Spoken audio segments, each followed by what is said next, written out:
Matric छात्र छात्री लगी सबुठु खुशी खबर जहाँकि आसंता 26 तारिख में बाहर मैट्रिक परीक्षा फल जहाँकि सकाल 10:30 प्रकाश पाइब रेजल्ट। प्रेसमिट जरिया बोर्ड सभापति श्रीकांत डराई सूचना देइछन्ति।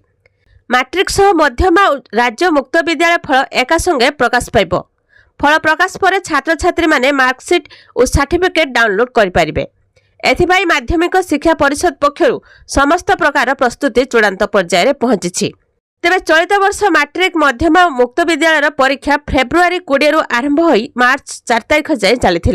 मैट्रिक रे 51,41,611, मध्यमार 3,037 और मुक्त विद्यालय सर्टिफिकेट परीक्षा 7,831 जन पिला फॉर्म फिलअप करथिले। सेहीपरि आसंता 26 रे प्रकाश पाइब द्वादश परीक्षा फल। अपराह्न रे परीक्षा फल प्रकाश पाइबा नै माध्यमिक शिक्षा परिषद पक्षरु सूचना दिया जायछि।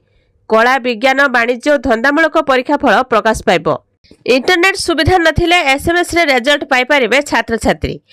ए सहित अपराह्न 4टा सुधा डिजिटल सर्टिफिकेट डाउनलोड करि हेबो बोली सूचना दैछन्ति बोर्ड सभापति। इंटरनेट सुविधा नथिले एसएमएस जरिया भी रिजल्ट जानि परिबे परीक्षार्थी।